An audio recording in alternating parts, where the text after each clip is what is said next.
अपने बटुए को मोटा करना शुरू करो। अर्कद ने दूसरी पंक्ति में एक विचारमग्न इंसान को पुकारा। मेरे दोस्त, तुम कौन सा काम करते हो? मैं उसने जवाब दिया, एक स्क्राइब हूँ और मिट्टी के टेबल पर रिकॉर्ड लिखता हूँ। मैंने भी यही काम करके पहले तांबे के सिक्के कमाए थे, इसलिए तुम्हारे पास भी भाग्य बनाने का वही अवसर है। फिर उसने दूर बैठे एक लाल चेहरे वाले इंसान से कहा, आप बताइए कि आप अपनी रोटी कैसे कमाते हैं? मैं उस आदमी ने कहा, एक कसाई हूँ। मैं किसानों से बकरियाँ खरीद कर उन्हें मारता हूँ और उनका मांस गृहिणियों को और उनकी चमड़ी मोचियों को बेचता हूँ। चूँकि आप भी मेहनत करते कमाते हैं, आपके पास भी सफलता के वही मौके हैं जो मेरे पास थे। इस तरह से अर्कद ने जाना कि वहाँ बैठा हर इंसान कैसे पैसे कमाता है।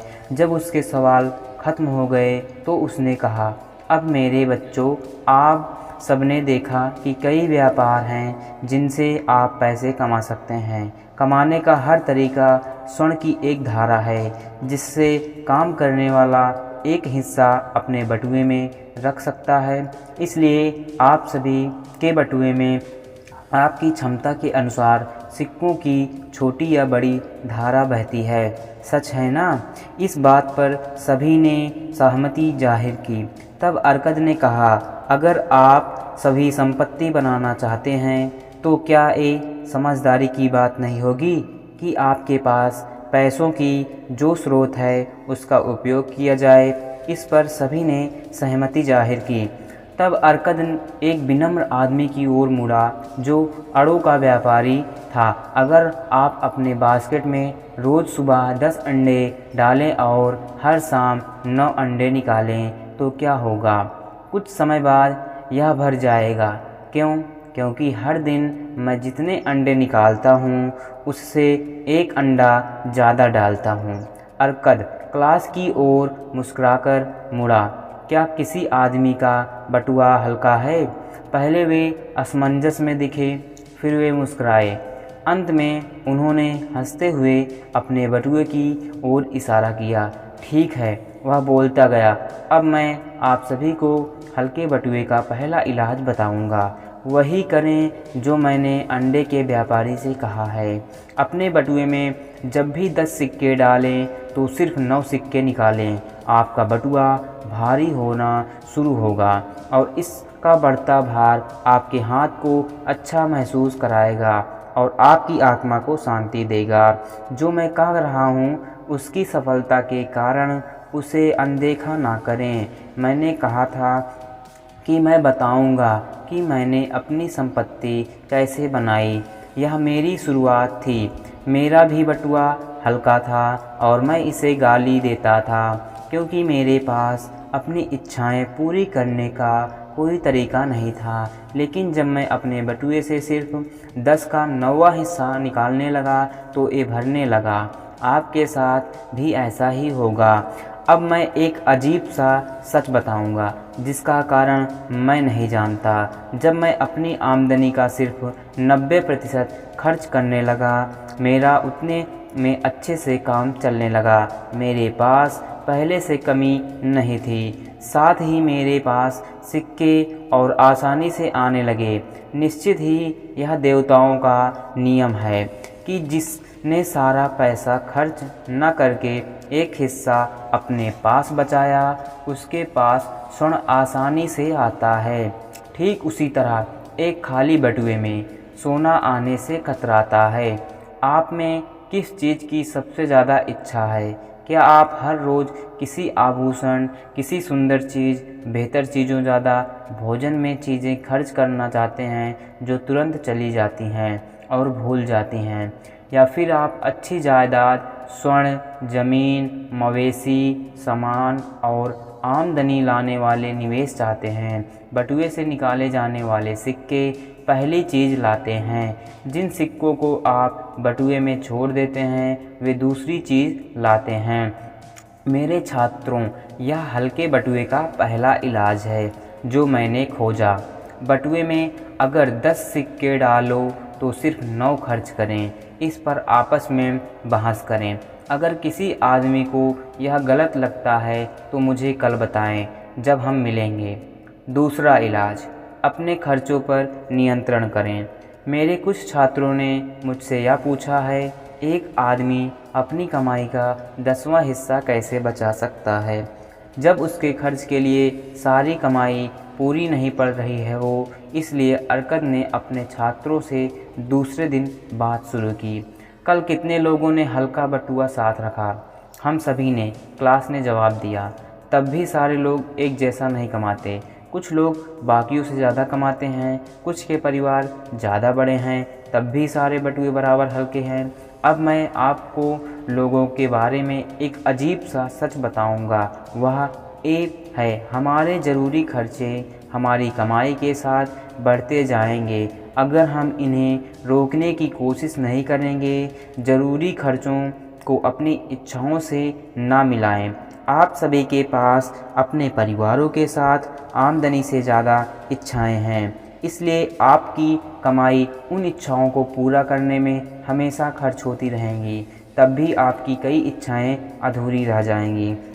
सभी इंसान क्षमता से ज़्यादा इच्छाओं से भरे हुए हैं। मैं अपनी संपत्ति के कारण अपनी सभी इच्छाएं पूरी कर सकता हूँ, यह गलत सोच है। मेरे समय की सीमा है, मेरी क्षमता की सीमा है। मैं जितनी दूरी तय कर सकता हूँ इसकी सीमा है। जितना मैं खा सकता हूँ उसकी सीमा है। मैं जितना आनंद उठा सकता हूँ उसकी सीमा है।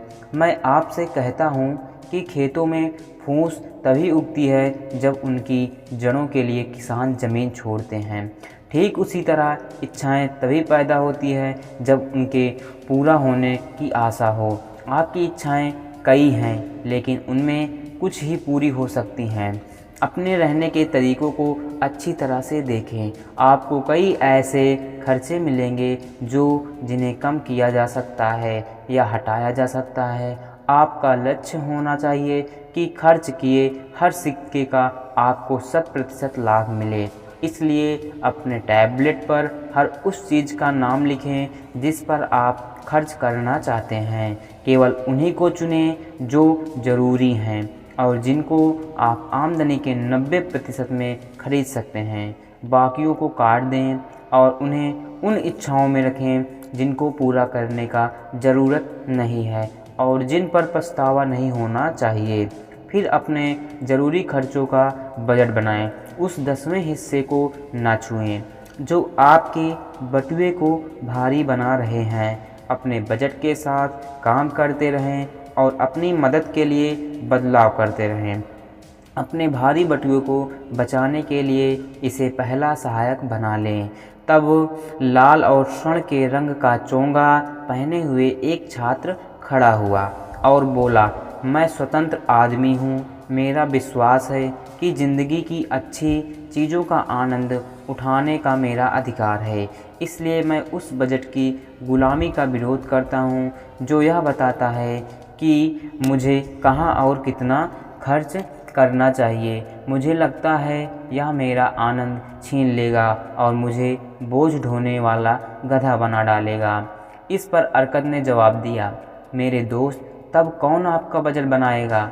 मैं इसे खुद बनाऊंगा। विरोधी इंसान ने कहा, तब इस मामले में क्या गधा अपने बोझ में आभूषण और सोने की प्लेटें डालेगा? बिल्कुल नहीं। वह घास, अन्न और पानी डालेगा ताकि रेगिस्तान के सफ़र में काम आए।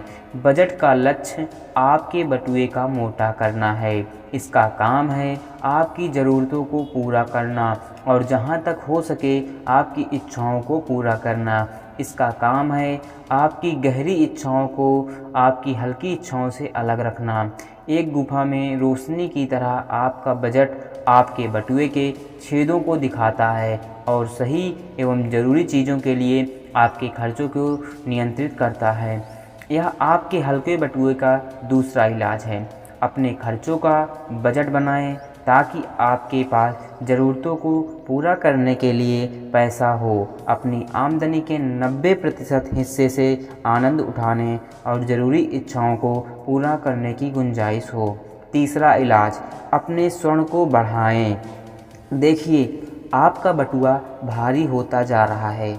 आपने अपने आप में इतना अनुशासन डाल लिया है कि आप अपनी कमाई के 10वें हिस्से को बचा सकें। अपने खर्चों को नियंत्रित कर लिया है ताकि आपका खजाना बढ़ता जाए।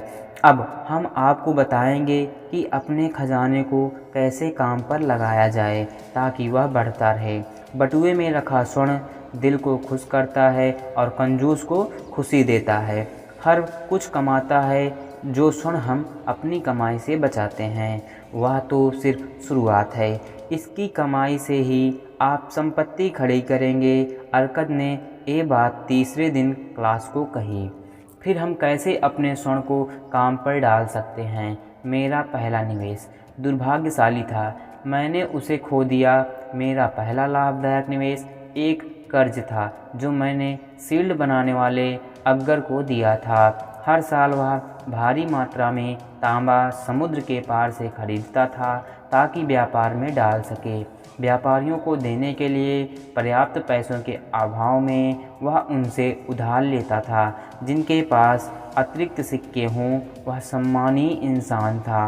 वह उधार चुकाता था, साथ ही अच्छा किराया देता था जब उसके शील्ड बिक जाते थे। जब भी मैंने उसे उधार दिया, मैंने किराए के पैसे वापस उसे उधार में दे दिया। इसलिए न सिर्फ मेरी पूंजी बढ़ी बल्कि मेरी कमाई भी बढ़ती गई। सबसे ज़्यादा खुशी होती थी जब एक कमाई मेरे बटुए में आती थी। मेरे छात्रों, मैं कह रहा हूँ कि इंसान की संपत्ति उसके बटुए के सिक्कों में नहीं है, वे उस आमदनी में है जो उसने बनाई है। स्वर्ण की उस धारा में है जो उसके पर्स में आती है और उसे भारी बनाती जाती है। यही हर इंसान चाहता है, यही वह चीज़ है जिसे हर इंसान चाहता है। एक आमदनी जो आती जाती है, भले आप काम करें या ना करें। मैंने बड़ी आमदनी बनाई है, इतनी बड़ी कि मैं एक बहुत अमीर आदमी कहलाता हूँ। इस अनुभव से लाभ उठाकर मैंने अपने उधार और निवेशों को बढ़ाया। जैसे जैसे मेरी पूंजी बढ़ती गई, शुरुआत के कुछ स्रोतों से और बाद के ढेर सारे स्रोतों से मेरे बटुए में स्वर्ण की एक धारा आती गई जो मेरे अच्छे इस्तेमालों के लिए उपलब्ध थी। देखिए, अपनी साधारण कमाई से मैंने स्वर्ण के गुलामों की फ़ौज तैयार कर ली जो मेहनत करके मेरे लिए और भी स्वर्ण कमा रहे थे। जैसे जैसे वे मेहनत करते गए, उनके बच्चे भी मेहनत करने लगे और उनके बच्चे भी मेहनत करने लगे, जब तक मेरी आमदनी काफ़ी बड़ी नहीं हो गई। इस आमदनी से स्वर्ण तेज़ी से बढ़ता गया, जैसा आप इस उदाहरण में देखेंगे। एक किसान जब उसका पहला बच्चा पैदा हुआ, चांदी के 3 सिक्के लेकर सूदखोर के पास गया और उसे किराए पर रखने को कहा जब तक उसका बच्चा 20 साल का ना हो जाए। यह काम सूदखोर ने किया और उसने कहा कि हर 4 साल का किराया इसका चौथाई मूल्य होगा। किसान ने कहा कि चूंकि ये पैसा उसने अपने बच्चे के लिए रख छोड़ा था, इसलिए किराए को मूल रकम में जोड़ दिया जाए। जब वह लड़का 20 साल का हो गया, किसान वापस सूदखोर के पास चांदी के बारे में पूछने गया। सूदखोर ने बताया कि चूंकि उसका पैसा चक्रवृद्धि ब्याज से बढ़ा था, इसलिए चांदी के वे 10 सिक्के 31.5 सिक्कों में बदल गए थे। किसान काफ़ी खुश हुआ और चूंकि बेटे को सिक्कों की ज़रूरत नहीं थी, वे उन्हें सूदखोर के पास छोड़ गया। जब बेटा 50 साल का हो गया, उसका पिता चल बसा। सूदखोर ने उसे 167 सिक्के वापस दिए। इस तरह वे निवेश किराए के कारण 17 गुना बढ़ा हो गया। इसलिए यह एक हल्के बटुए का तीसरा इलाज है। हर सिक्के को काम पर लगाएं ताकि खेतों की फसलों की तरह वे आप तक आमदनी लाएं। संपत्ति की एक धारा पैदा करें जो आपके बटुए तक आए। चौथा इलाज, अपने खजाने को नुकसान होने से बचाएं। दुर्भाग्य एक चमकते निशान को पसंद करता है। इंसान के बटुए के स्वर्ण की रक्षा पूरी ताकत से होनी चाहिए, नहीं तो यह खो जाएगा। इसलिए यह ज़रूरी है आप पहले छोटी मात्रा की रक्षा करना सीखें ताकि देवता आपको बड़ी मात्रा दे सकें। इस तरह अर्कद ने चौथे दिन क्लास को अपनी बात बताई। स्वर्ण का हर एक मालिक कई बार उन अवसरों की ओर ललचा जाता है जिनसे लगता है कि वह कुछ प्रोजेक्ट में पैसा लगाकर ढेर सारा कमा सकता है। अक्सर दोस्त और रिश्तेदार ऐसे निवेशों में जा रहे होते हैं और उसे भी उकसाते हैं। निवेश का पहला सिद्धांत है कि मूलधन की रक्षा हो। क्या बड़े कमाई की ओर आकर्षित होना सही है जब मूलधन ही खो जाए? मुझे नहीं लगता। इस खतरे की सज़ा बड़ा नुकसान है। ध्यान से पढ़ें। अपने खजाने को देने से पहले हर उस चीज़ को जो कहे कि इसे वापस पाया जा सकता है। जल्दी ही पैसा बनाने के अपने रूमानी ख्यालों से सावधान रहें। किसी को भी उधार देने से पहले यह देखें कि वह इंसान इसे लौटा सकता है या नहीं, ताकि आप उसे अपनी गाढ़ी कमाई के पैसे उपहार में ना दे डालें। किसी भी क्षेत्र में निवेश करने से पहले यह देख लें कि उसमें क्या क्या खतरे हैं। मेरा अपना पहला निवेश एक दुखद घटना साबित हुआ। मैंने 1 साल की बचत अजमूर नाम के ईंट बनाने वाले को दे दी, जो समुद्र की यात्रा कर रहा था और उसने फोनीसियन के आभूषण लाने का वादा किया था। वे इन्हें लौट कर बेचता और हम इसके लाभ को बांट लेते। फोनीसियन धोखेबाज थे और उन्होंने उसे शीशे बेच डाले। मेरा खजाना खो गया। आज मेरा प्रशिक्षण यह मुझे बताता है कि ईंट बनाने वालों को आभूषण बेचना कितनी बड़ी गलती है। इसलिए मैंने अपने अनुभव से आए ज्ञान से सलाह देता हूँ, अपने खजाने को निवेश में बर्बाद होने के मामले में अपनी बुद्धिमानी पर ज़्यादा विश्वास ना रखें। बेहतर होगा कि पैसे से लाभ कमाने वालों से संपर्क करें। इस तरह की सलाह मुफ्त में मिल जाती है और इसकी कीमत निवेश में लगाए गए सोने के बराबर होती है।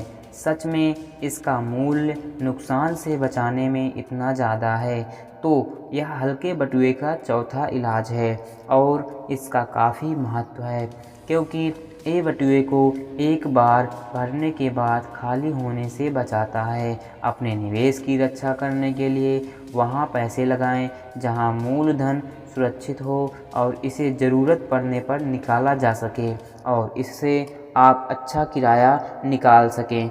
समझदार लोगों से संपर्क करें। स्वर्ण से लाभ कमाने वालों से सलाह लें। उनके ज्ञान का इस्तेमाल अपने खजानों को असुरक्षित निवेश से बचाने में करें। पांचवा इलाज, अपने आवास को लाभदायक निवेश में बदलें। अगर एक इंसान अपनी आमदनी का 90% ज़िंदगी जीने और आनंद उठाने के लिए रखे और अगर इस पैसे का कोई हिस्सा बिना परेशानी के किसी लाभदायक निवेश में डाला जा सके, तो उसके खजाने तेज़ी से बढ़ेंगे। ऐसा अर्कद ने 5वें पाठ में क्लास को कहा। बेबीलोन के कई लोग अपने परिवार को गलत आवासों में रखते हैं। वे अपने मकान मालिकों को उन कमरों के लिए काफ़ी किराया देते हैं जहां उनकी पत्नियां अच्छे से रह नहीं पाती और जहां उनके बच्चे गंदी गलियों के अलावा कहीं खेल नहीं पाते। किसी भी इंसान का परिवार जीवन का आनंद नहीं उठा सकता अगर बच्चों को साफ धरती पर खेलने की जगह ना मिले और उनकी पत्नियां परिवार के लिए कुछ अच्छा नहीं उगा सके। एक इंसान के दिल को खुशी मिलती है जब वह अपने पेड़ों के फल खाता है और अपने अंगूर के बगीचों की शराब पीता है। अपनी जगह का होना और गर्व के साथ उसकी देखभाल करना, यह उसके दिल में विश्वास लाता है और काम में ऊर्जा लाता है। इसलिए मैं कहूँगा कि हर इंसान को अपनी छत का मालिक होना चाहिए। हर एक अच्छी नीयत वाला इंसान अपने घर का मालिक बन सकता है। क्या हमारे महान राजा ने बेबीलोन की दीवारें नहीं फैलाई हैं ताकि उनके अंदर काफ़ी ज़मीन खाली पड़ी है जिसे अच्छी कीमत पर खरीदा जा सकता है?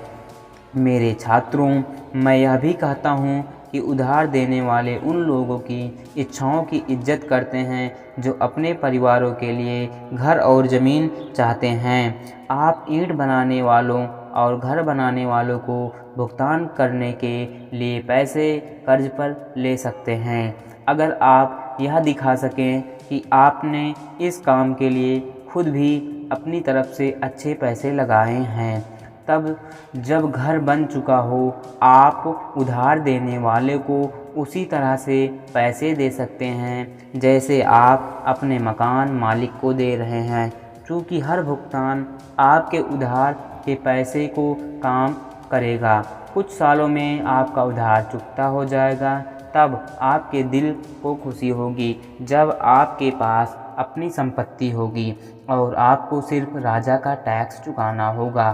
साथ ही जब भी आपकी पत्नी नदी में कपड़े धोने जाए तो लौटते समय वह उगती चीज़ों पर डालने के लिए अच्छा खासा पानी लेती आएगी। इस तरह अपने मकान वाले को तरह तरह के आशीर्वाद मिलते हैं और इससे उसका रहने का खर्च कम होगा और वह अपने पैसे का इस्तेमाल अपने आनंद और इच्छाओं की पूर्ति में लगा सकेगा। इसलिए यह हल्के बटुए का 5वां इलाज है, आपका अपना मकान हो। छठा इलाज, भविष्य की आमदनी निश्चित करें। हर इंसान का जीवन बचपन से बुढ़ापे तक बढ़ता है। यह जीवन का मार्ग है और कोई भी इंसान इससे अलग नहीं हो सकता अगर उसे भगवान समय से पहले ना बुला लें। इसीलिए मैं कहता हूँ कि एक इंसान को आने वाले दिनों के लिए आमदनी सुनिश्चित कर लेनी चाहिए जब वह युवा ना रहे और अपने परिवार की देखभाल के लिए भी जब वे उनके साथ ना रहें। यह पाठ आपकी तब सहायता करेगा जब आप कमाने के कम लायक बचे हों। अर्कद ने छठे दिन अपनी क्लास को संबोधित किया। वह इंसान जिसने संपत्ति के नियमों की समझ के कारण एक बढ़ती आमदनी विकसित कर ली हो, उसे भविष्य के दिनों के बारे में भी सोचना चाहिए। उसे कुछ ऐसे निवेश कर लेने चाहिए जिनसे उसे आने वाले सालों में सुरक्षा मिलती रहे और वे तब भी उपलब्ध हो जब उसके द्वारा अनुमान किया हुआ समय आ जाए। ऐसे कई तरीके हैं जिनसे एक आदमी अपने भविष्य की सुरक्षा प्रदान कर सकता है। वह एक छुपाने वाली जगह में खजाना गाड़ सकता है, लेकिन वह कितनी ही समझदारी से क्यों ना हो खजाना छुपा लें, ये चोरों से नहीं बच सकता। इसलिए मैं इस प्लान की अनुशंसा नहीं करता। एक इंसान इस लक्ष्य को पाने के लिए घर और ज़मीन खरीद सकता है अगर वह इनकी भविष्य में उपयोगिता और कीमत पर ध्यान दे तो उनकी कीमत हमेशा बनी रहेगी और उनसे होने वाली आमदनी और बिक्री से उसका काम हो जाएगा।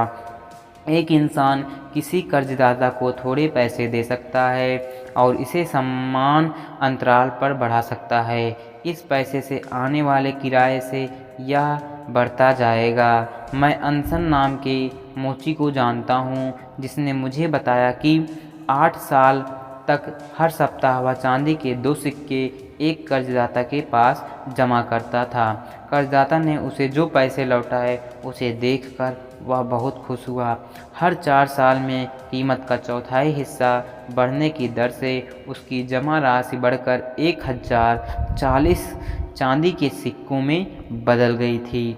मैंने उसे अपने अंकों का ज्ञान दिखाते हुए बताया कि अगर वह 12 साल और रुकता और हर सप्ताह 2 सिक्के जमा कराता रहता तो कर्जदाता उसे 4000 सिक्के लौटाता जो उसकी ज़िंदगी भर के लिए काम आते। निश्चित ही जब नियम के साथ इतनी छोटी जमा राशि इतना लाभ दे सकती है तब कोई भी आदमी ऐसा नहीं होगा जो बुढ़ापे के लिए और अपने परिवार के लिए एक खजाना ना बनाकर रखना चाहे, भले ही उसका बिजनेस और निवेश कितना समृद्ध क्यों ना हो। मैं इस बारे में और भी कहना चाहूँगा। मेरे दिमाग में ये विश्वास है कि किसी दिन बुद्धिमान लोग मृत्यु का भी बीमा कराएंगे। जब एक इंसान थोड़े पैसे नियमित रूप से जमा कराएगा और उसके मरने के बाद उसके परिवार को एक अच्छी राशि मिलेगी मुझे लगता है इसकी काफ़ी ज़रूरत है और मैं इसकी अनुशंसा करता हूँ, लेकिन ये आज संभव नहीं है क्योंकि इसे किसी इंसान और उसके पार्टनर की ज़िंदगी के बाद भी काम करना होगा। इसे राजा की गद्दी की तरह अस्थायी होना होगा।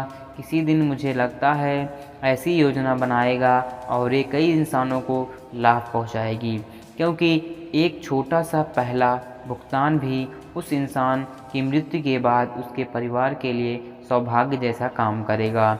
लेकिन चूँकि हम आज में रहते हैं, आने वाले दिनों में नहीं, इसलिए हमें अपने लक्ष्यों को पूरा करने के लिए संसाधनों का इस्तेमाल करना चाहिए। इसलिए मैं सारे व्यक्तियों को बताना चाहता हूँ कि वे अपने तरीकों के अच्छे और सोचे समझे इस्तेमाल से अपने अगले वाले दिनों के लिए बटुए को भारी करें, क्योंकि एक हल्के बटुए वाले इंसान की मृत्यु के बाद उसके परिवार के लिए घर संभालना बहुत मुश्किल हो जाता है। यह इसलिए एक हल्के बटुए का छठा इलाज है। अपने बुढ़ापे और परिवार की सुरक्षा के लिए अभी से इंतजाम करें। सातवां इलाज, अपनी कमाने की क्षमता बढ़ाएं। मेरे छात्रों, आज मैं आप लोगों को हल्के बटुए का एक सबसे बड़ा इलाज बताऊंगा, लेकिन आज मैं आपसे स्वर्ण के बारे में बात नहीं करूंगा, बल्कि आपके बारे में बात करूंगा। आप सभी लोग जो तरह तरह के रंगों के चोंगों में यहाँ बैठे हैं, मैं दिमाग में बसने वाली उन चीज़ों के बारे में बात करूंगा जो आपकी सफलता के पक्ष और विपक्ष में काम करती हैं। इस तरह अरकद ने 7वें दिन अपनी क्लास को संबोधित किया। कुछ दिनों पहले एक युवा आदमी कर्ज लेने आया। जब मैंने इसकी ज़रूरत के बारे में पूछा तो उसने शिकायत की कि उसकी कमाई उसके खर्चों के लिए काफ़ी नहीं थी। उसके बाद मैंने उसे बताया कि ऐसे मामले में वह कर्जदाता के लिए अच्छा सौदा नहीं है, क्योंकि उसके पास कर्ज अदा करने के लिए पर्याप्त पैसे नहीं हैं। युवक, तुम्हें ज़रूरत है, मैंने उसे बताया, कि तुम ज़्यादा पैसे कमाओ। तुम अपनी आमदनी बढ़ाने के लिए क्या करते हो? मैं यही कर सकता हूँ, उसने जवाब दिया। पिछले कुछ दिनों में मैं अपने मालिक के पास वेतन बढ़ाने के लिए 2 बार जा चुका हूँ, पर कोई सफलता नहीं मिली। इससे ज़्यादा कोई आमदनी नहीं जा सकता। हम उसके सीधेपन पर मुस्कुरा सकते हैं, लेकिन उसके पास अपनी आमदनी बढ़ाने की एक खास काबिलियत थी। उसके अंदर पैसे कमाने की गहरी इच्छा थी, एक मजबूत इच्छा। सफलता के पहले इच्छा का होना ज़रूरी है। आपकी इच्छाएं मजबूत और स्पष्ट होनी चाहिए। सामान्य इच्छाएं कमज़ोर चाह होती हैं। अमीर होने की चाह रखने से कोई लाभ नहीं होता। सोने के 5 सिक्कों के होने की इच्छा एक स्पष्ट इच्छा है जो पूरी हो सकती है। जब उसने 5 सोने के सिक्कों की इच्छा के पीछे लक्ष्य की प्रतिबद्धता को जोड़ लिया, तब वह इसी तरह से 10 सिक्के और फिर 20 सिक्के और फिर 1000 सिक्के पा सकता है और अमीर बन सकता है। इसी तरीके से संपत्ति अर्जित की जाती है, पहले छोटी राशि में, फिर बड़ी राशि में। जैसे जैसे इंसान सीखता है और काबिल होता जाता है, इच्छाएं सरल और स्पष्ट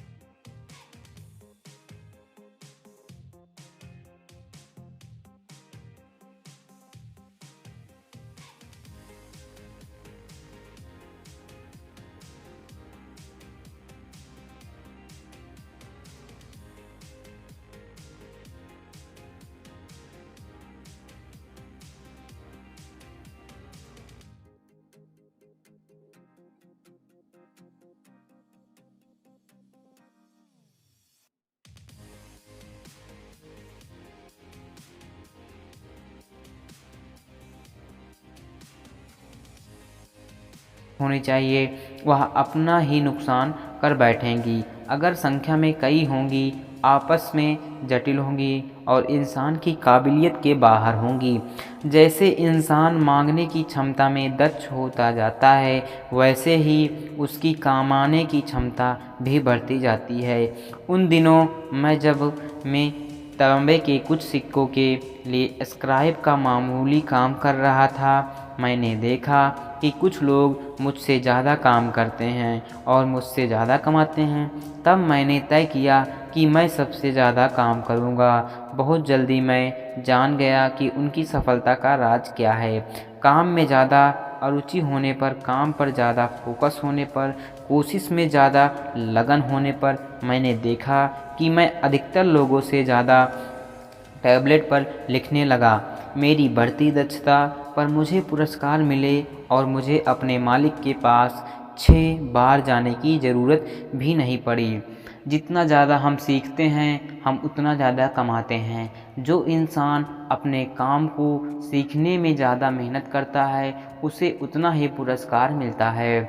अगर वह कारीगर है तो उसे वह औजार सीखने चाहिए जिनसे वह ज़्यादा कुशल बन सके। अगर वह कानून या उपचार का काम करता है, उसे लोगों के साथ अपना ज्ञान बांटना चाहिए। अगर वह व्यापारी है, उसे बेहतर सामान कम दामों पर खरीदना चाहिए। हमेशा लोगों के काम बदलते हैं और बेहतर होते हैं, क्योंकि तेज बुद्धि वाले लोग उनकी बेहतर सेवा करना चाहते हैं जिनसे उन्हें पैसे मिलते हैं। इसलिए मैं सभी लोगों से अपील करता हूँ कि वे तरक्की की अगली कतार में खड़े हों और स्थिर ना रहें, क्योंकि तब वे पीछे छूट जाएंगे। अच्छे अनुभवों से कई चीज़ें आती हैं जो इंसान की ज़िंदगी को अमीर बनाती है। इस तरह की चीज़ें एक इंसान को करनी चाहिए अगर वह खुद की इज्जत करता है। उसे अपने कर्ज को जल्दी से जल्दी अपनी क्षमता के अनुसार चुकाना चाहिए और ये चीज़ नहीं खरीदनी चाहिए जो उसकी आमदनी के बाहर हो। उसे अपने परिवार का ख्याल रखना चाहिए ताकि वे उसके बारे में अच्छा सोचें और बोले। उसे अपनी वसीयत बनानी चाहिए ताकि ऊपर से बुलावा आने पर उसकी संपत्ति का ठीक बंटवारा हो सके। उसमें उन लोगों के लिए करुणा होनी चाहिए जो घायल हैं और हादसे का शिकार हैं, और उसे उन्हें सीमा में रहकर मदद करनी चाहिए। उसे अपने लोगों के लिए वे चीज़ें करनी चाहिए जो उचित है। इसलिए हल्के बटुए का 7वां और आखिरी इलाज है कि वह अपनी क्षमता बढ़ाए, ज़्यादा बुद्धिमान बने और अपने सम्मान के लायक काम करे। इस तरह वह आत्मविश्वास पा सकेगा जिससे वह अपनी इच्छाएं पूरी कर सकेगा। ये हल्के बटुए के 7 इलाज हैं जो मैंने अपने लंबे और सफल जीवन से आए अनुभव से सीखे हैं, और मैं धन की इच्छा रखने वाले सभी लोगों से बांटना चाहता हूँ। मेरे छात्रों, बेबीलोन में आपके सपनों से ज़्यादा सोना है। यहाँ सबके लिए प्रचुर धन है। आगे बढ़ें और इन चीज़ों का अभ्यास करें ताकि आप प्रगति करें और समृद्ध बने जो आपका अधिकार है। आगे बढ़ें और इन सिद्धांतों को महाराज के हर नागरिक को सिखाएं ताकि वे इस शहर की समृद्धि बढ़ाने में मदद कर सकें। सौभाग्य की देवी से मिले। अगर एक इंसान भाग्यशाली है तो कोई नहीं बता सकता उसकी किस्मत कितनी अच्छी होगी। उसे यूफ्रेटस में डाल दो और वह हाथ में मोती लेकर वापस निकालेगा। बेबीलोन की कहावत, भाग्यशाली होने की इच्छा सभी को होती है। यह इच्छा 4000 साल पहले बेबीलोन के लोगों के सीने में उतनी ही थी जितनी आज के लोगों में है। हम सभी भाग्य की देवी का आशीर्वाद चाहते हैं। क्या कोई तरीका है जिससे हम उससे मिल सकते हैं और उसे आकर्षित कर सकते हैं? सिर्फ उसका ध्यान नहीं खींचें बल्कि उसकी कृपा भी पा सकें। क्या किस्मत को आकर्षित करने का कोई उपाय है? ठीक यही चीज़ प्राचीन बेबीलोन के लोग भी जानना चाहते थे। यही चीज़ पाने का उन्होंने निर्णय लिया। वे चतुर इंसान थे और सजग चिंतक थे। यह बताता है कि उनका शहर सबसे अमीर और शक्तिशाली कैसे बना। उस समय कोई स्कूल और कॉलेज नहीं थे, लेकिन उनके पास सीखने का एक केंद्र था जो बहुत व्यावहारिक था। बेबीलोन की ऊंची इमारतों में इसका स्थान राजा के महल, झूलते बगीचे और देवताओं के मंदिरों जितना था। आप इसका जिक्र इतिहास की किताबों में कम पाएंगे या फिर पाएंगे ही नहीं, लेकिन उस समय इसका बहुत सख्त प्रभाव था। यह भवन टेम्पल ऑफ लर्निंग था, जहाँ अतीत का ज्ञान स्वयं सवक शिक्षकों द्वारा दिया जाता था और लोक रुचि के विषयों पर बहस होती थी। इसकी दीवारों के अंदर सभी इंसान बराबर थे। साधारण गुलाम भी शाही राजकुमारों से बहस कर सकते थे। उन लोगों में जो टेम्पल ऑफ लर्निंग अक्सर जाते थे, उनमें से एक था अर्कद। उसका अपना विशेष हाल था, जहाँ लगभग हर शाम जवान और बूढ़े लोग जमा होकर दिलचस्प विषयों पर भाषण देते थे। देखते हैं कि क्या वे जानते थे कि कैसे अच्छी किस्मत को आकर्षित किया जाए। रेगिस्तान की धूल के बीच सूर्य आग के गोले की तरह जैसे ही डूबा, वैसे ही अर्कद मंच की ओर बढ़ा। वहाँ 40 लोग उसका इंतज़ार कर रहे थे। वे ज़मीन पर टाट पर बैठे थे और भी लोग आ रहे थे। आज रात हम क्या चर्चा करेंगे? अर्कद ने पूछा। थोड़ी हिचक के बाद एक लंबा जुलाहा खड़ा होकर मुसीबत हुआ। मेरे पास एक ऐसा विषय है जिस पर मैं चर्चा करना चाहता हूँ, लेकिन मुझे हिचक होती है कि आपको और मेरे दोस्तों को इस पर हंसी ना आ जाए। अर्कद और बाकी लोगों के कहने पर उसने कहना शुरू किया। इस दिन मैं किस्मत वाला रहा हूँ, क्योंकि मुझे एक बटुआ मिला जिसमें सोने के सिक्के थे। किस्मत बनी रहे, मैं ऐसा चाहता हूँ, यह जानते हुए कि ऐसी इच्छा सभी लोग रखते हैं। मैं सलाह देता हूँ कि हम सभी अच्छी किस्मत को आकर्षित करने पर चर्चा करें, ताकि इसे बुलाने के तरीके सीख सकें। एक बहुत दिलचस्प विषय आया है, अर्कद ने कहा, जो हमारी चर्चा के लायक है। कुछ लोगों के लिए अच्छी किस्मत का मतलब एक अच्छा संयोग है जो आकस्मिक घटना की तरह घटता है और बिना किसी कारण हो जाता है। कई लोगों का मानना है कि अच्छी किस्मत अस्टर नाम की देवी से आती है, जो उन पर वरदानों की बौछार करती है जो उसे खुश करते हैं। मेरे दोस्तों, बोलो, आपका क्या कहना है? क्या हम वैसे तरीके खोजें जिनसे किस्मत हम तक आती रहे? हाँ हाँ बिल्कुल, आतुर श्रोताओं ने एक साथ कहा। तब अर्कद ने कहा, अपनी चर्चा शुरू करने के लिए सबसे पहले उन लोगों की बात सुने जिन्हें जुलाहे की तरह संयोग से सीखने और आभूषण मिले हैं। चारों तरफ सन्नाटा छा गया, जिसमें सभी किसी के बोलने का इंतज़ार कर रहे थे, पर किसी ने कुछ कहा नहीं। क्या कोई नहीं? अर्कद ने पूछा। तब इस तरह की किस्मत बहुत दुर्लभ होती है। अब कौन सलाह देगा कि हमें यह खोज जारी रखनी चाहिए या नहीं? मैं सलाह देता हूँ, अच्छे चोंगे वाला एक जवान इंसान उठकर बोला। जब एक इंसान किस्मत की बात करता है तो क्या ये सहज नहीं है कि हमारी सोच जुए की मेज पर चली जाती है? क्या ये सच नहीं है कि कई लोग भाग्य की देवी को खुश करने में लग जाते हैं ताकि वे उन्हें वरदान दे दें? जब वह वापस अपनी सीट पर गया तो एक आवाज़ आई, मत रुको, अपनी कहानी बताओ, हमें बताओ। क्या तुम्हें जुए के टेबल पर देवी का साथ नहीं मिला? क्या उसने तुम्हारे पासे का लाल हिस्सा ऊपर नहीं किया ताकि डीलर के नुकसान पर तुम्हारा बटुआ भर जाए, और पासे का नीला हिस्सा ऊपर नहीं आया ताकि डीलर को चांदी के ढेर सारे सिक्के मिल जाए?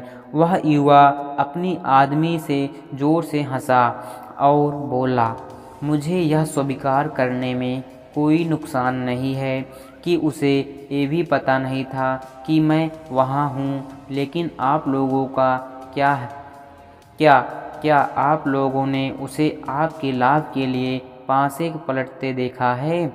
हम सुनने और सीखने को तैयार हैं। अच्छी शुरुआत है, अरकत ने कहा। हम यहाँ सवालों के सभी आयामों पर चर्चा करने आए हैं। जुए के टेबल को अनदेखा करना उस सोच को अनदेखा करने जैसा है जो हम सभी में है। वे है थोड़े से चांदी को दांव पर लगाकर ढेर सारा सोना जीत जाना। ये मुझे कल की रेस की याद दिलाता है। दूसरे श्रोता ने कहा, अगर देवी जुए के टेबल पर जाती हैं तो वे दौड़ते रथों और घोड़ों की रेस को अनदेखा करती हैं जहां उसे ज़्यादा आनंद मिल सकता है। अरकत, ईमानदारी से बताइए, क्या उसने कल नीनीवाह में आपको ग्रे घोड़ों पर दांव लगाने को कहा था? मैं आपको ठीक पीछे खड़ा था और मैं अपने कानों पर विश्वास नहीं कर पाया जब आपने ग्रे घोड़ों पर दांव लगाया। आप सभी को अच्छी तरह जानते थे कि असीरिया में कोई भी टीम हमारे घोड़ों को रेस में नहीं हरा सकती थी। क्या देवी ने आपके कानों में ग्रे घोड़ा पर दांव लगाने के लिए कहा? क्योंकि अंतिम मोड़ पर काला घोड़ा गिरेगा और हमारे घोड़ों के रास्ते में रुकावट डालेगा और ग्रे को अचानक जीत मिल जाएगी। अरकत मजाक पर मुस्कुराया। हमें ऐसा क्यों लगता है कि देवी किसी घोड़े की रेस में किसी इंसान पर खास रुचि दिखाएंगी? मेरे लिए वह दया और करुणा की देवी हैं जिसका काम ज़रूरतमंद की मदद करना और लायक इंसान को पुरस्कार देना है। मैं उसे जुए के टेबल या रेस में नहीं खोजता जहां लोग स्वर्ण जीतने से ज़्यादा हारते हैं, बल्कि उन जगहों में खोजता हूं जहां लोगों के काम ज़्यादा ज़रूरी हैं और पुरस्कार के ज़्यादा लायक हैं। ज़मीन को जोतने, ईमानदार व्यापार में और इंसान के सभी पेशों में अपनी कोशिश पर लाभ कमाना आसान है। उसे हर बार पुरस्कार नहीं मिलेगा क्योंकि कई बार उसके निर्णय गलत होंगे और कई बार हवाएं और मौसम उसकी कोशिश को बेकार कर देंगी। तब भी अगर वह लगा रहता है उसे लाभ ज़रूर होगा क्योंकि लाभ की संभावना उसके पक्ष में ज़्यादा है। लेकिन जब इंसान गेम खेलता है स्थिति बदल जाती है क्योंकि लाभ की संभावना खेलने वाले की तुलना में गेम को चलाने वाले की तरफ ज़्यादा होती है।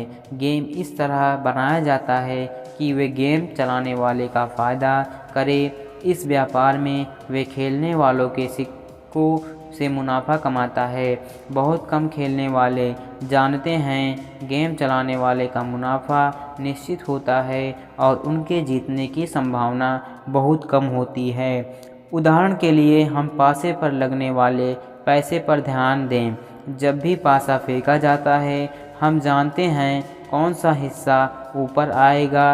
अगर यह लाल हुआ तो गेम का मास्टर हमें हमारे दांव का 4 गुना देता है।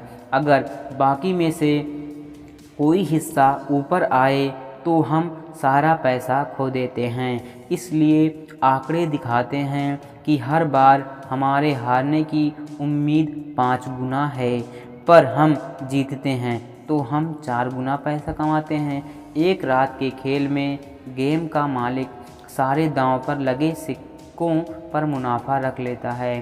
क्या यह संभव है कि कोई इंसान अपने लगाए गए दांवों का 5वां हिस्सा हार कर भी पैसे जीत जाए? लेकिन तब भी कुछ लोग काफ़ी राशि जीत जाते हैं। एक श्रोता ने कहा, बिल्कुल वे जीत जाते हैं। अरकत ने कहा, यह मानने पर मेरे मन में सवाल आता है कि क्या इस तरह से कमाया पैसा किस्मत वालों के पास अस्थायी रूप से रहता है?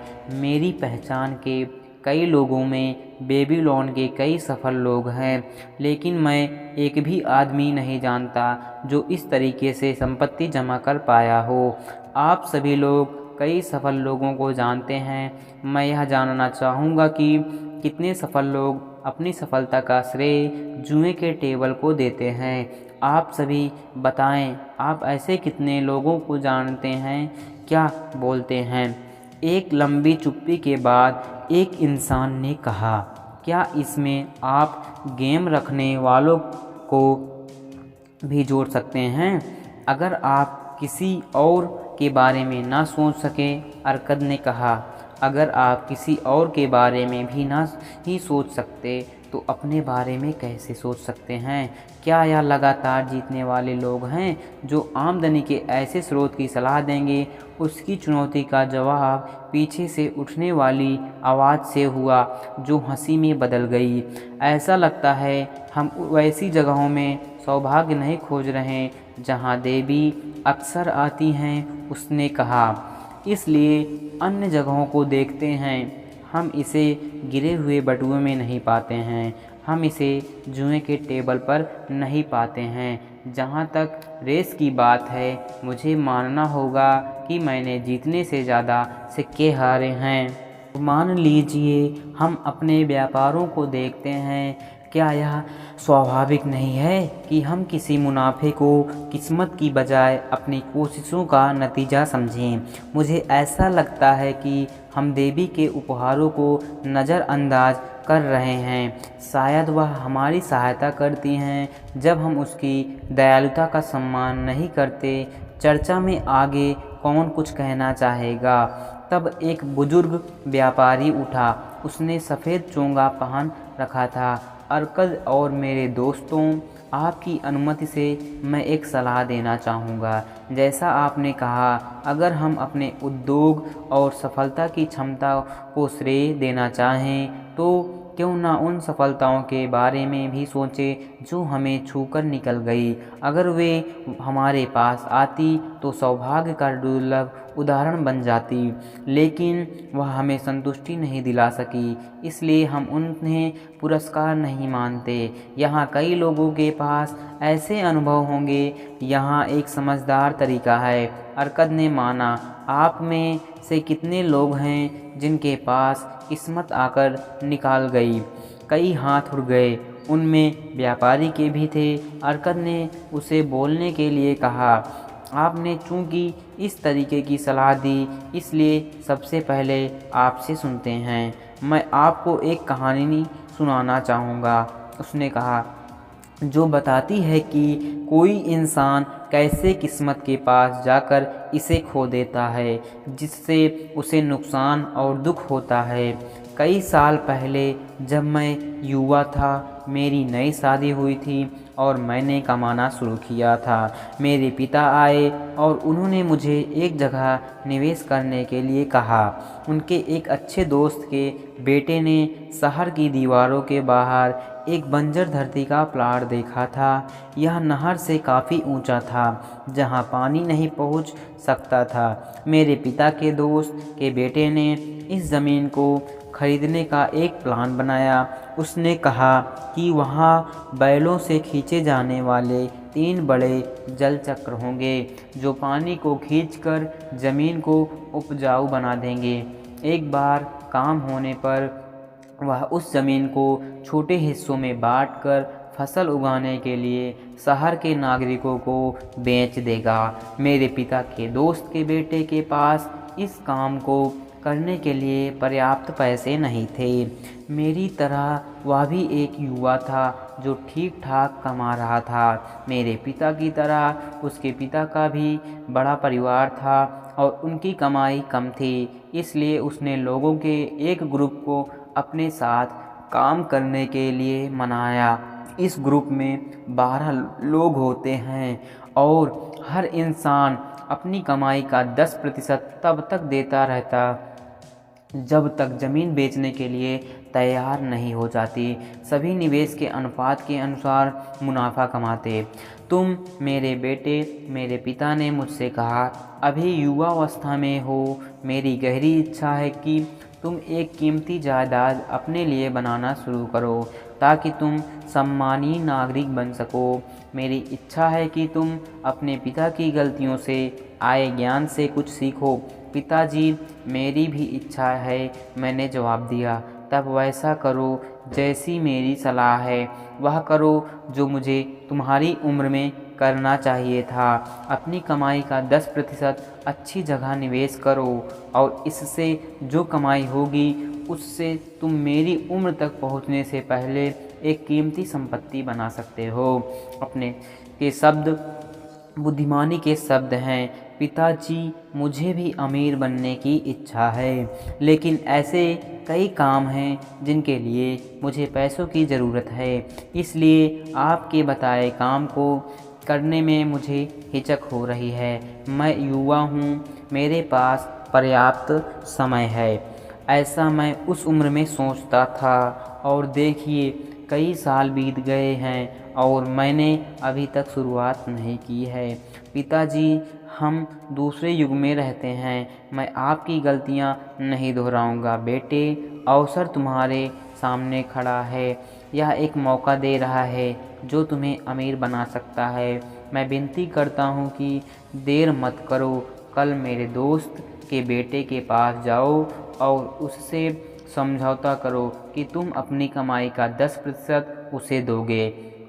कल जल्दी जाओ, अवसर किसी का इंतज़ार नहीं करता। ये आज यहाँ है, कल नहीं होगा, इसलिए देर मत करो। अपने पिता की सलाह के बावजूद मैं हिचका। पूर्व के व्यापारियों द्वारा कई खूबसूरत चोंगे लाए गए थे। ये चोंगे इतनी सुंदरता से बने हुए थे कि मेरी पत्नी और मुझे इच्छा हुई कि हमारे पास भी एक होना चाहिए। अगर मैं उस कारोबार में 10% देने के लिए राज़ी हो जाता तो हमें ऐसी कई आनंद देने वाली चीज़ों से दूर रहना पड़ता। मैं अपने निर्णय को तब तक टालता रहा जब तक बहुत देर हो गई और मुझे अफसोस करना पड़ा। यह कारोबार हमारी आशा से भी ज़्यादा सफल हुआ। यह मेरी कहानी है कि मैं कैसे किस्मत का एक मौका चूक गया। इस कहानी में हम देखते हैं कि किस्मत उस इंसान के पास कैसे आती है जो अवसर को स्वीकार करता है। रेगिस्तान के एक सांवले आदमी ने कहा, किसी भी संपत्ति के निर्माण के लिए एक शुरुआत होनी चाहिए। वह शुरुआत सोने और चांदी के उन सिक्कों से हो सकती है जो इंसान अपनी शुरुआत की कमाई से निकालता है। मैं खुद भी कई झुंडों का मालिक हूँ। मैंने अपने झुंडों की शुरुआत तब की जब मैं सिर्फ एक लड़का था और चांदी के एक सिक्के से मैंने एक बछड़ा खरीदा। यह मेरी संपत्ति की शुरुआत थी और मेरे लिए बहुत ज़रूरी थी। संपत्ति बनाने में शुरुआत करते समय अच्छी किस्मत किसी के पास भी आ सकती है। सभी लोगों के साथ वह पहला कदम महत्वपूर्ण है जो उन्हें अपनी मेहनत से कमाने वाले इंसान से उस इंसान में बदल देता है जो अपने स्वर्ण से आने वाले लाभ से कमाते हैं। कुछ लोग यह कदम तब उठाते हैं जब कम उम्र के होते हैं और उन लोगों से आगे निकल जाते हैं जो यह कदम देर से उठाते हैं या फिर इस व्यापारी के पिता की तरह कभी नहीं उठाते। अगर हमारे व्यापारी दोस्त ने यह कदम पहले उठा लिया होता जब उसके पास अवसर आया था तो आज उसके पास दुनिया की अच्छी चीज़ों की भरमार होती। अगर हमारे जुलाहों देवता की किस्मत से ने उसे पहला कदम उठाने के लिए प्रेरित किया होता तो उसकी अच्छी किस्मत की यह शुरुआत होती। शुक्रिया, मैं भी बोलना चाहूँगा। दूसरे देश के एक अजनबी ने कहा, मैं सीरिया से हूँ, मैं आपकी भाषा अच्छी तरह नहीं बोल पाता। मैं अपने व्यापारी दोस्त के लिए एक नाम देना चाहूँगा। आपको शायद लगे यह नाम विनम्र नहीं है, तब भी मैं उसे ये नाम देना चाहूँगा, लेकिन मैं नहीं जानता आपकी भाषा में इसके लिए क्या शब्द है। अगर मैं इसे सीरियन में कहूँ तो आप नहीं समझ पाएंगे। इसलिए सज्जनों, कृपया बताइए कि उस आदमी को क्या कहेंगे जो चीज़ों को टालता रहता है जो उसके भले के लिए है। टालने वाला एक आवाज़ ने कहा, ये वही है, सीरियन ने दोनों हाथ हिलाते हुए उत्साह से कहा। वह अवसर को स्वीकार नहीं करता। जब वह आता है वह इंतज़ार करता है। वह कहता है मेरे पास कई काम है, अलविदा। वह कहता है अवसर ऐसे धीमे लोगों का इंतज़ार नहीं करता। उसे लगता है अगर एक आदमी किस्मत बनाना चाहता है तो उसे तेज होना होगा। अवसर आने पर जो तेज़ी से काम ना करे वह हमारे व्यापारी दोस्त की तरह टालने वाला होता है। व्यापारी उठा और हंसकर झुका। अजनबी दोस्त, मेरी तरफ स्वीकार करो, जो सच बोलने से परहेज नहीं करता। और अब हम अवसर की दूसरी कहानी सुनाते हैं। किसके पास दूसरा अनुभव है? अर्कद ने पूछा। मेरे पास एक कहानी है, लाल चोंगे वाले एक प्रौढ़ इंसान ने कहा। मैं जानवरों का खरीदार हूँ और ज़्यादातर ऊँट और घोड़े खरीदता हूँ। कई बार मैं भेड़ और बकरियाँ भी खरीदता हूँ। मैं जो कहानी बता रहा हूँ उसमें आप देखेंगे कि कैसे एक रात अवसर आया जब मैं इसकी उम्मीद नहीं कर रहा था। शायद इसी कारण से मैं इससे चूक गया। आप ही तय करें। ऊँटों की खोज में 10 दिनों की थकाने वाली यात्रा के बाद एक शाम मैं शहर में लौट रहा था तो मुझे यह देखकर बहुत गुस्सा आया कि शहर के दरवाजे बंद हैं और उन पर ताले पड़े हैं। जब मेरे गुलाम रात के लिए तंबू लगा रहे थे जहां कम भोजन और न के बराबर पानी था, मेरे पास एक बुजुर्ग किसान आए जो बाहर छूट गए थे। श्रीमान, उन्होंने मुझसे कहा, आपके पहनावे से लगता है कि आप एक खरीदार हैं। अगर ऐसा है तो मैं आपको अपनी भेड़ों का सबसे अच्छा झुंड बेचना चाहूँगा जिसे मैंने चराया है। मेरी अच्छी पत्नी काफ़ी बीमार है, मुझे जल्दी में वापस लौटना है। अगर आप मेरी भेड़ों को खरीद लें तो मैं अपने गुलामों के साथ ऊँटों पर चढ़कर जल्दी से वापस लौट सकता हूँ। इतना अंधकार था कि मैं उसके झुंड को नहीं देख सका, लेकिन उनकी आवाज़ से लग रहा था कि ये झुंड काफ़ी बड़ा होगा। ऊँटों की खोज में 10 दिन बिताने के बाद मैं उसे नहीं पा सका, इसलिए मैं उससे सौदा करने को तैयार था। अपनी चिंता के कारण उसने काफ़ी उचित कीमत बताई। मैंने उसे स्वीकार कर लिया, यह अच्छी तरह जानते हुए कि मेरे गुलाम सुबह इस झुंड को शहर में ले जाएंगे और अच्छे मुनाफे पर बेच देंगे। सौदा पूरा हुआ। मैंने अपने गुलामों को मसाल लाने को कहा ताकि हम भेड़ों को गिन सकें। चूँकि किसान ने कहा वह 900 हैं। मैं आपको यह बताकर बोर नहीं करना चाहूँगा कि हमें प्यासी, परेशान और घूमती भेड़ों को गिनने में कितनी तकलीफ़ हुई। यह नामुमकिन काम जान पड़ा, इसलिए मैंने उसे बताया कि मैं दिन में गिन पाऊँगा और तभी पैसे दे पाऊँगा। श्रीमान, कृपया, उसने विनती की, मुझे 2/3 कीमत दे दें ताकि मैं अपने रास्ते जा सकूं। मैं अपने सबसे बुद्धिमान और शिक्षित गुलाम को आपके पास छोड़ दूंगा ताकि वह सुबह में गिनने में आपकी मदद कर सके। वे विश्वस्त हैं और आप उसे बाकी पैसे दे सकते हैं। लेकिन मैं ज़िद्दी था और उस रात पैसे देने से मैंने इनकार कर दिया। अगली सुबह जागने से पहले शहर के दरवाजे खुले और 4 खरीदार उन झुंडों के लिए निकल पड़े। वे बहुत उत्सुक थे और वे ज़्यादा कीमत देने को तैयार थे क्योंकि शहर पर हमले का खतरा था और वहाँ भरपूर भोजन नहीं था। उस किसान को मुझे बताई कीमत का 3 गुना मिला। इस तरह से मैं किस्मत को चूक गया। यह बड़ी अनोखी कहानी है। अर्कद ने कहा, इससे क्या सीख मिलती है? जब सौदा अच्छा लगे तो तुरंत भुगतान कर दें। ये सीख मिलती है। एक लगाम बनाने वाले सज्जन ने कहा, अगर सौदा अच्छा हो तो आपको अपनी कमजोरियों से वैसे ही बचना चाहिए जैसे आप दूसरों की कमजोरियों से बचते हैं। हम लोग बदल सकते हैं, लेकिन दुख है कि हम जब सही होते हैं तब अपना मन जल्दी बदल लेते हैं। जब हम गलत होते हैं तो बहुत ज़िद्दी हो जाते हैं, लेकिन मैंने हमेशा पाया है कि जब सौदा अच्छा हो तो मेरे लिए आगे बढ़ना मुश्किल होता है। इसलिए अपनी कमज़ोरियों से बचने के लिए मैं तुरंत पैसे जमा कर देता हूँ।